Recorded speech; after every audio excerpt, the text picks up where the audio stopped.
ನಮಸ್ಕಾರ ಸ್ನೇಹಿತರೆ, ನಾನು ನಿಮ್ಮ ಪ್ರೀತಿಯ ಕನ್ನಡತಿ ಶ್ವೇತಾ ಮಾಡುವ ನಮಸ್ಕಾರಗಳು. ಸ್ನೇಹಿತರೆ, ನಿಮ್ಮೆಲ್ಲರಿಗೂ ಗೊತ್ತಿರೋ ಹಾಗೆ ನಾನು ಒಬ್ಳು ಕನ್ನಡದ ಹೋರಾಟಗಾತಿ. ಹಾಗೆ ನಮ್ಮ ಒಂದು ಸಂಘಟನೆಯ ಹೆಸರು ಕರ್ನಾಟಕ ರಕ್ಷಣಾ ವೇದಿಕೆ ರಾಜ್ಯಾಧ್ಯಕ್ಷರು ಟಿ.ಎ. ನಾರಾಯಣಗೌಡರು. ಇನ್ನು ಯಾರಾದರೂ ಹೊಸ ಸಬ್ಸ್ಕ್ರೈಬರ್ಗೆ ನನ್ನ ಬಗ್ಗೆ ಗೊತ್ತಿಲ್ಲ ಅಂದರೆ ತಿಳ್ಕೊಳ್ಳಿ ಅಂತ ನಾನು ಹೇಳ್ತಾ ಇದ್ದೀನಿ. ಹಾಗೆ ಸ್ನೇಹಿತರೆ, ನಾವು ಇವತ್ತು ಚಿಕ್ಕಪೇಟೆಯಲ್ಲಿ ದೊಡ್ಡ ಮಟ್ಟದ ಒಂದು ಆಂದೋಲನವನ್ನೇ ಹಮ್ಮಿಕೊಂಡಿದ್ದೀವಿ. ಇದರ ಉದ್ದೇಶ ಏನಪ್ಪ ಅಂದರೆ, ಚಿಕ್ಕಪೇಟೆಯ ಎಲ್ಲ ಅಂಗಡಿ ಮುಂಗಟ್ಟುಗಳ ಒಂದು ಏನು ನಾಮಫಲಕ ಇರುತ್ತೆ ಅಂದರೆ ಬೋರ್ಡ್ ಇರುತ್ತಲ್ಲ, ಅದರಲ್ಲಿ 65% ಭಾಗದಷ್ಟು ಕನ್ನಡ ದೊಡ್ಡ ದೊಡ್ಡ ಅಕ್ಷರದಲ್ಲಿ ಇರಬೇಕು. ಅದಕ್ಕೆ ಪ್ರತಿಯೊಂದು ಕಡೆನೂ ನಾವು ಈ ರೀತಿ ಆಂದೋಲನವನ್ನು ಜಾಥವನ್ನು ಹಮ್ಮಿಕೊಂಡು ನಾವು ಅವ್ರಿಗೆ ಈ ಒಂದು ಅರಿವನ್ನು ಮೂಡಿಸೋ ಸಲುವಾಗಿ ನಾವು ದೊಡ್ಡ ಮಟ್ಟದಲ್ಲಿ ರ್ಯಾಲಿ ಹೊರಟಿದ್ದೀವಿ. ನಮ್ಮ ಉದ್ದೇಶ ಇಷ್ಟೇ, ಕನ್ನಡ ಬಳಸಿ ಇಲ್ಲವೇ ಕರ್ನಾಟಕ ಬಿಟ್ಟು ತೊಲಗಿ. ಅಂಗಡಿ ಮುಂಗಟ್ಟುಗಳ ಹೆಸರು ಕನ್ನಡದಲ್ಲಿಯೇ ಇರಬೇಕು. ಕರ್ನಾಟಕದಲ್ಲಿ ಕನ್ನಡಿಗನೇ ಸಾರ್ವಭೌಮ ಎನ್ನುವಂಥ ವಿಚಾರ ಇಟ್ಕೊಂಡು ನಾವು ಚಿಕ್ಕಪೇಟೆಯಲ್ಲಿ ಇವತ್ತು ಈ ರ್ಯಾಲಿ ಹಮ್ಮಿಕೊಂಡಿದ್ದೀವಿ. ನೀವು ನೋಡ್ತಾ ಇರ್ಬೋದು, ಎಲ್ಲ ಬೋರ್ಡ್ಗಳಲ್ಲೂ ಎಲ್ಲ ನಾಮಫಲಕದಲ್ಲೂ ಇಂಗ್ಲೀಷನ್ನು, ಹಿಂದಿಯನ್ನು, ಉರ್ದುವನ್ನು ವೈಭವೀಕರಿಸಿದ್ದಾರೆ. ಕನ್ನಡನ ಎಲ್ಲೋ ಒಂದು ಮೂಲೆಯಲ್ಲಿ ಚಿಕ್ಕದಾಗಿ ಹಾಕಿ ನಾವು ಈ ಥರ ಕೇಳಕ್ಕೆ ಹೋದಾಗ ನೋಡಿ ಹಾಕಿದ್ದೀವಿ, ಎಲ್ಲೋ ಒಂದು ಕಡೆ ಚಿಕ್ಕದಾಗಿ ಹಾಕಿದ್ದಾರೆ, ಕಣ್ಣಿಗೆ ಕಾಣಿಸಿದ್ರು ಕಾಣ್ದಂಗೆ ಇರಬೇಕು ಅನ್ನೋ ಥರ. ಇದನ್ನು ನಾವು ಕೇಳಕ್ಕೆ ಹೋದರೆ ಸ್ವಲ್ಪ ದುರಾಂಕಾರದವರು, ಈ ಮಾರ್ವಾಡಿಗಳು, ಈ ಸೇಟುಗಳು ಎಷ್ಟು ದರ್ಪ ತೋರಿಸಿದ್ರು ಗೊತ್ತಾ. ನೀವು ಮುಂದಿನ ವಿಡಿಯೋದಲ್ಲಿ ನೋಡ್ಬೋದು. ನಮಗೇನೆ ನಮ್ಮಿಷ್ಟ, ನಾವು ಯಾವ ಭಾಷೆನಾರು ಹಾಕ್ಕೊಳ್ತೀವಿ ಅಂತ ನಮಗೆ ಒಂದು ರೀತಿಲಿ ಆವಾಜ್ ಆಗ್ತಾ ಇದ್ದಾರೆ. ಇಲ್ಲಿ ಕರ್ನಾಟಕದಲ್ಲಿ ಏನು ನಡೀತಿದೆ ಅಂತ ಗೊತ್ತಿಲ್ಲ. ಈಗ ನಮ್ಮ ಮನೆಗೆ ಯಾರಾದರೂ ಒಬ್ಬರು ಅತಿಥಿ ಬಂದರೆ ನಾವು ನಮ್ಮ ಮನೇಲಿ ಒಂದು ರೂಮ್ನ ಬಿಟ್ಕೊಡ್ತೀವಿ ಅವ್ರಿಗೆ. ಇದ್ದು ಹೋಗಿ ನಮ್ಮ ಮನೇಲಿ ನೀರು ಕುಡೀರಿ, ಅನ್ನ ತಿನ್ನಿ, ಎಷ್ಟು ದಿನ ಬೇಕೋ ಅಷ್ಟು ದಿನ ಇದ್ದೋಗಿ ಅಂತ. ಆ ಅತಿಥಿಗಳು ನಮ್ಮ ಮನೆಗೆ ಬಂದ್ಬಿಟ್ಟು ನಮ್ಮನ್ನೇ ಆಚೆ ಹಾಕಿ ನಮ್ಗೆ ಇಡೀ ಮನೆಯೇ ಬೇಕು, ನೀವು ಈ ಮನೇನ ಬಿಟ್ಕೊಟ್ಟು ಇಲ್ಲಿಂದ ಹೊರಗಡೆ ಹೋಗಿ ಅಂತ ಅಂದರೆ ನಾವು ಸುಮ್ಮನಿರ್ತೀವ? ಅದೇ ಥರನೇ ಈ ಕರ್ನಾಟಕದಲ್ಲಿ ನಡೀತಾ ಇರೋದು. ಬೇರೆ ಅನ್ಯ ಭಾಷಿಕರು ಬಂದು ಇಲ್ಲಿನ ಎಲ್ಲ ಸವಲತ್ತುಗಳನ್ನ ಬಳಸಿ ಕೊನೆಗೆ ಕನ್ನಡಿಗರಿಗೇನೆ ಈ ಬೆಂಗಳೂರಲ್ಲಿ ಜಾಗ ಇಲ್ಲ ಅನ್ನೋ ಥರ ಮಾಡ್ತಿದ್ದಾರೆ. ಹಾಗಾಗಿ ನಾವೆಲ್ಲ ಕನ್ನಡಿಗರು ಇನ್ನು ಮುಂದೆ ಸುಮ್ಮನಿರಬಾರ್ದು. ನೋಡಿ, ಈ ಮಾರ್ವಾಡಿಯ ದರ್ಪ ಎಂಥದ್ದು ಅಂತ ಅಷ್ಟು ಜನ ಹೋಗಿ ನಾವು ಅವ್ರ ಹತ್ರ ಕೇಳ್ಕೊತಾ ಇದ್ದೀವಿ ಕನ್ನಡನ ದೊಡ್ಡಕ್ಷರದಲ್ಲಿ ಹಾಕಿ ಅಂತ. ಆದರೆ ಅವನು ಹಾಕಲ್ಲ ಅಂತಿದ್ದಾನೆ.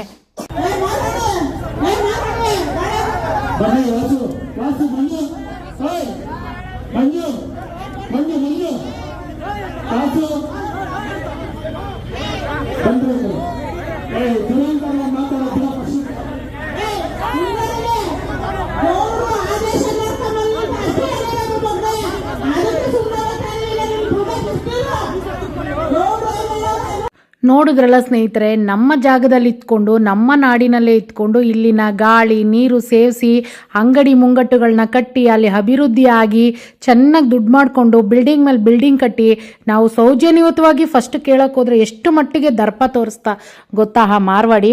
ಅಲ್ಲಿ ಪೊಲೀಸವ್ರು ಕೂಡ ಬಂದು ಹೇಳ್ತಾ ಇದ್ರು, ಅವನ ಕೊಬ್ಬು ನೋಡಬೇಕಾಗಿತ್ತು ನೀವು.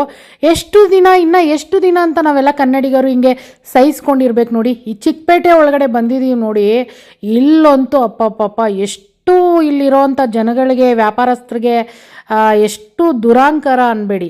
ನಾವು ಇವತ್ತು ಈ ಜಾಥವನ್ನು, ಜನಜಾಗೃತಿ ಜಾಥವನ್ನು ನಮ್ಮ ಟಿ.ಎ. ಧರ್ಮರಾಜ್ ಗೌಡ್ರು ಯುವ ಘಟಕದ ನಾಯಕರು ಅವರ ಒಂದು ನೇತೃತ್ವದಲ್ಲಿ ನಾವು ಈ ಒಂದು ಜಾಥವನ್ನು ಹಮ್ಮಿಕೊಂಡಿದ್ದಂಥದ್ದು. ಒಂದಷ್ಟು ಜನರಿಗೆ ಖಂಡಿತವಾಗಿಯೂ ಅರಿವು ಮೂಡಿಸುವಂಥ ಕೆಲಸ ಮಾಡಿದ್ದೀವಿ.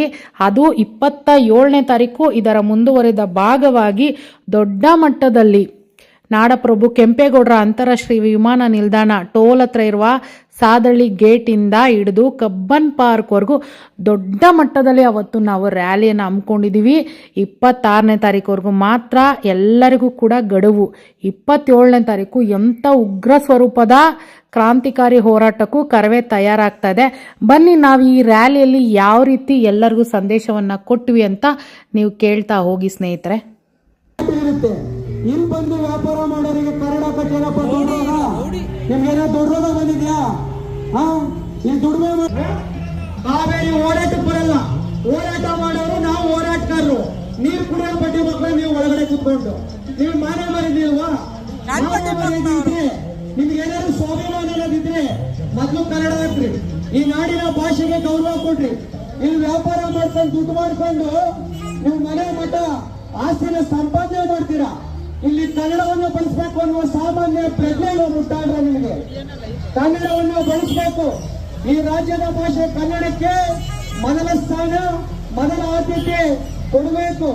ಕನ್ನಡವನ್ನ ಕಡ್ಡಾಯವಾಗಿ ಎಲ್ಲರೂ ಕೂಡ ನಾಮಫಲಕಗಳಲ್ಲಿ ಅಳವಡಿಸುವಂತದ್ದಾಗಬೇಕು.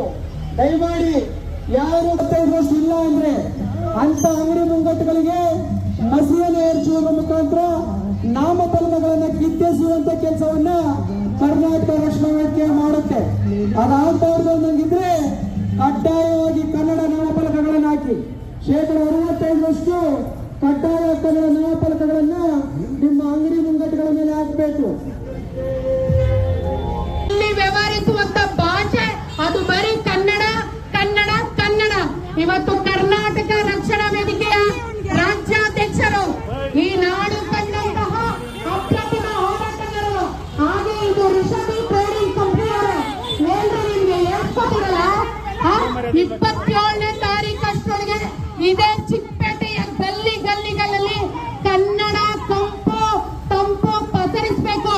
ಇಲ್ಲ ಅಂದ್ರೆ ಅವತ್ತು ಆಗುವಂತಹ ಉಗ್ರವಾದ ಹೋರಾಟಕ್ಕೆ ಇರುವಂತ ಎಲ್ಲ ವ್ಯಾಪಾರಿಗಳ ಕಾರಣ ಆಗ್ತೀರಾ. ಅವತ್ತೇನಾದ್ರು ಹೆಚ್ಚು ಕಡಿಮೆ ಆದ್ರೆ ಅದು ನಮಗೆ ಸೀಮಿತವಾದದಲ್ಲ, ನಿಮ್ಮ ಹಣೆ ಬರ. ನಾವೇನು ಮಾಡಕ್ಕಲ್ಲ. ಇಷ್ಟ ನಿಮ್ಮ ಹತ್ರ ಬೇಡ್ಕೊಂಡು ಸಾಕಾಗಿದೆ. ಇನ್ನು ಮುಂದೆ ಬೇಡೋ ಪ್ರಶ್ನೆಯೇ ಇಲ್ಲ.